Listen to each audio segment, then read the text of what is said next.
여러분 안녕하십니까? 여러분들의 영어 고민을 해결해 드리기 위해서 찐 N짱 공무원 영어 교실을 운영하고 있는 조이스입니다. 지금 이제 여러분들에게 계속되는 강의는 문법 강의 중에서 이제 문법 강의를 지금 계속 진행해 드리고 있는데요. 그 중에 이제 우리가 품사, 편, 기타 기초적인 문법을 이제 정리를 해 드리면서 가고 있고요. 이제 오늘부터는 부정사에 대한 강의를 여러분들한테 소개를 시켜드리려고 합니다. 이제 오늘부터 이제 부정사 등등등을 강의하는데 이 내용이 뭐냐 하면 우리가 이제 동사의 응용이다. 이렇게 이제 간단하게 말씀을 드릴 수 있는데요.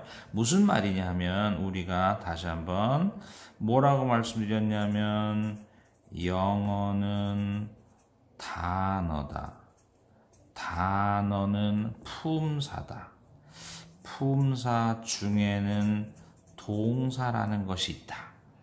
동사라는 것이 문장에서는 무엇으로 쓰이냐 하고 물으면 동사는 문장에서 서술어 역할한다.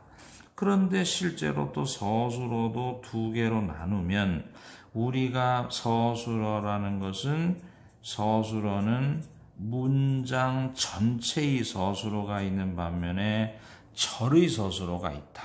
그런데 이제 오늘부터의 강의는 문장에서의 동사는 동사인데 서술어 아닌 곳에 쓰일 수 있는 동사가 있다. 바로 동사가 서술어 아닌 곳에 쓰이는 경우를 우리는 준동사라 하고 이 준동사에는 세 가지가 있는 거죠. 뭐가 있을까요? 부정사. 또 뭐가 있을까요? 분사. 혹은 뭐가 있을까요? 동명사. 이런 것이 이제 있다고 보여지는 거죠. 그렇다면 도대체 왜 준동사라는 것을 써야 하느냐? 이렇게 이제 묻는 거잖아요. 그러면 우리가 준동사를 써야 하는 이유는 가령 이런 거잖아요. 나는 사과를 좋아한다. 사과를 하면은 사과라는 명사를 목적으로 했는데 나는 사과 먹는 걸 좋아한다 하면 사과를 먹다라는 동사를 먹기들이라는 목적어처럼 쓰고 있는 거잖아요. 그래서 가령 우리가 문장에서 어떤 것이 동사적 의미를 갖고 있을 때 이렇게 쓰는 거예요. 우리가 이제 앞으로 자세히 설명드리겠지만 그러면 동사를 문장에서 서술어에 안 쓰고 명사처럼 쓰고 싶을 땐 뭐가 있을까요? 부정사나 동명사가 있는 거예요. 두 번째 우리가 동사를 문장에서 서술어 이외에 우리가 만약에 형용사처럼 쓰고 싶으면 뭐가 있나요? 부정사하고 분사가 있는 거죠. 그런데 만약에 동사를 문장에서 서술어 이외에 만약에 부사처럼 쓰고 싶으면 뭐가 있나요? 부정사하고 분사 구문이라는 것이 있는 거예요. 이렇게 우리가 동사를 활용하게 되는 거죠. 그래서 가령 예를 들어서 우리가 만약에 동사가 문장에서 서술어로 쓰였고 문장 전체의 서술어 이럴 때만 동사는 다자로 끝이 나는 거죠.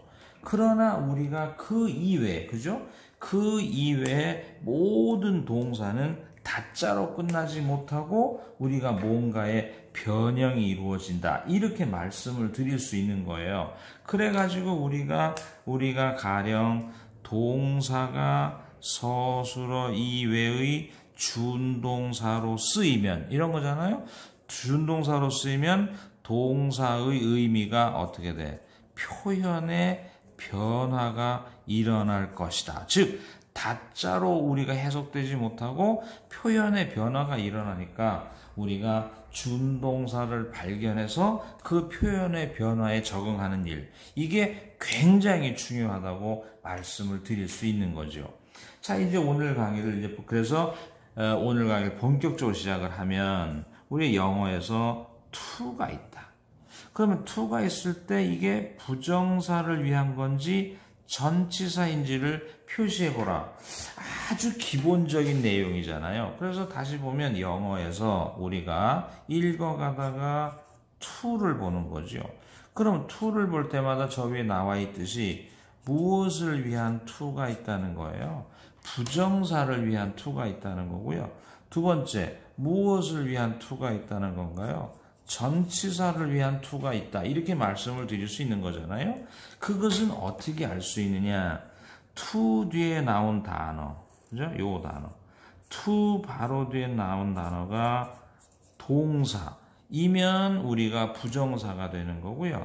우리가 to 뒤에 나온 게 명사나 혹은 동명사겠지요. ing가 붙어 있으면 그렇다면 우리는 전치사가 되는 거예요. 그렇다면 만약에 초록색에 따라 부정사라면 to 플러스 동사만큼까지 읽기를 해주는 거고요. 두 번째, 전치사 뒤에 명사가 나오면 전치사 앞에 끊어 읽고 전치사인 목적어인 명사까지 읽지만 만약에 전치사의 목적어가 동명사라면 전치사 앞에 끊고 동명사 속에 포함된 동사만큼을 읽는 이러한 읽기가 달라진다는 거죠. 그래서 어쨌든 다시 한번 영어를 하는 모든 목표는 단어의 품사를 가지고 잘 읽는 것부터 시작을 하는 거거든요. 그래서 우리가 다시 보시면 이때 ask라는 단어, 즉 영어는 단어의 품사가 있어야만 기본기가 되는 거고 ask가 동사라는 걸 알아야 이것은 부정사 to가 되는 거고 이것이 만약에 타동사가 되면 목적어 하나, 목적어 둘, 누구누구에게 무엇을 부탁하다 하는 이만큼이 부정사로서의 한 덩어리다. 즉 우리가 맨 처음에 부정사를 배울 때 부정사가 어떻게 생겼냐 했더니 to 플러스 동사 원형 우리가 그것만 가지고는 안 된다. 이게 우리가 부정사를 좀 더 정확히 하면 to 뒤에 동사가 나오고 그 동사만큼까지 읽어줘야 부정사가 하나의 단위 역할을 한다. 이런 말씀을 드릴 수가 있습니다.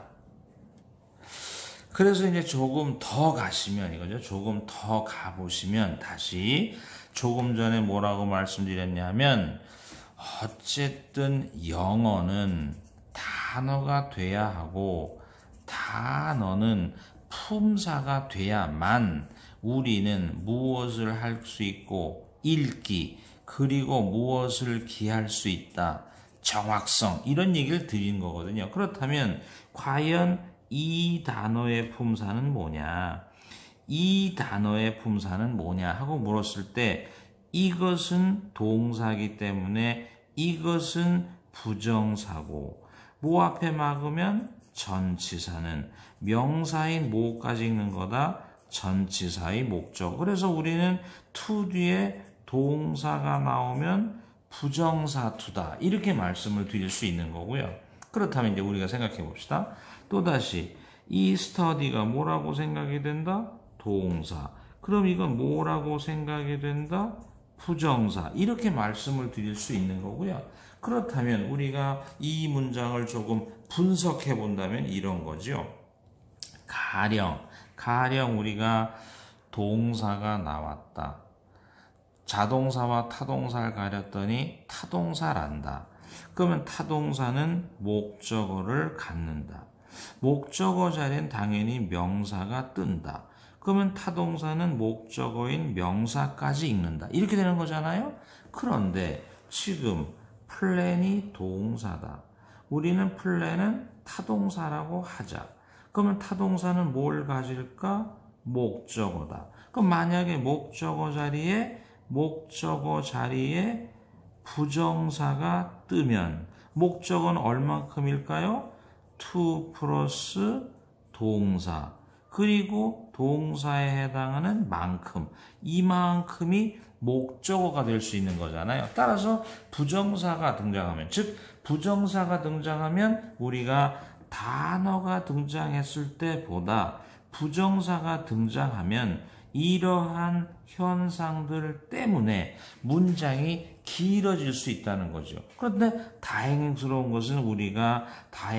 것은 자동사로서 abroad라는 무엇을 동반하고 있을 뿐이다. 부사, next semester라는 시간의 의미가 있는 무엇을 동반하고 있을 뿐이다. 부사. 이런 식으로 해서 우리는 짧게는 to 플러스 동사, 조금 길게는 동사에 딸리는 식구들까지를 우리가 읽어주면 짧게 혹은 길게도 얼마든지 문장을 다룰 수 있어야 하지 않겠느냐, 이런 식이고, 4번은 뭐 아주 쉬운 거죠. 여러분도 잘 알다시피 이것은 동사니까 이것은 부정사 투고, 이것은 명사니까 이것은 전치사 투고, 전치사는 끊어 읽는데 도움을 준다. 이렇게 된다면 지금도 마찬가지잖아요. promise가 동사, 동사 중에 타동사, 타동사는 뭘 가질까요? 목적어, 목적어 자리엔 당연히 무엇이 나올까요? 명사, 그 명사 자리에 지금 무엇이 뜬 걸까요? 부정사. 이런 식으로 우리가 부정사라는 것이 우리가 그러니까 이런 거잖아요. 자, 여기서 잠깐 설명하면 go라는 동사가 to go라는 부정사의 형태로, 이거잖아요. 형태로 문장에서 무슨 역할을 했다? 목적어의 역할을 했다. 이런 식으로 해서 go라는 동사는 서술어에 쓰여야 했지만 부정사의 형태로 바뀌어서 우리가 서술어 이외의 목적어 역할을 했다. 이런 식이잖아요. 그러니까 우리가 이런 용어들을 좀 잘 이해할 수 있어야 되겠다 하는 말씀을 드릴 수 있고요. 자, 아까도 말씀을 드렸지만 우리가 to라는 것은 다시 한번 얘기하면 to라는 것은 부정사 to도 될 수 있고 전치사 to도 될 수 있지만 부정사 to라면 오로지 동사 원형이 나타나야 되고 전치사 to라면 전치사의 목적어에 해당하는 명사나 동명사가 나타날 수 있다는 이런 원리를 가지고 한다면 6번부터 보면 to 플러스 이건 동사 원형이 나타났으니까 요것은 당연히 부정사 to일 거고, 부정사 to라는 건 얼만큼 읽으라고 했나요? 말씀드렸지, 부정사라는 건 to 플러스 동사로 이루어져 있지만 항상 만큼까지 읽어줘야만 하나의 덩어리가 형성된다. 이랬단 말이죠. 그러면 우리가 to 부정사네, to 플러스 동사고 요게 타동사니까 타동사의 목적어까지 읽어야 요게 한 덩어리가 된다. 이렇게 말씀을 드릴 수 있는 건데 우리가 5번을 보면 말씀드렸잖아요. to 뒤에 ing가 떴다는 것은 요건 뭔 to가 되는 거고요. 전치사. 이것은 뭐가 필요한 거고요. 전치사의 목적어. 목적어 뭐가 필요한데? 명사. 명사 자리에 나타난 ing를 우리는 뭐라고 한다? 동명사다. 이렇게 된다면 다시 말씀드리면 이런 거잖아요. 머무르다의 stay는 동사다. 이 동사는 어디에 쓰였어야 옳다? 서술어다. 그러나 동사에 무엇을 붙여줘서 ing, 그것을 어디에 사용함으로써 전치사의 목적어, 무슨 역할을 하게 했다? 명사. 그러니 우리는 이런 걸 뭐라고 한다? 동명사. 이런 식으로 우리가 용어들을 이해해 나가야 되겠다. 마찬가지죠.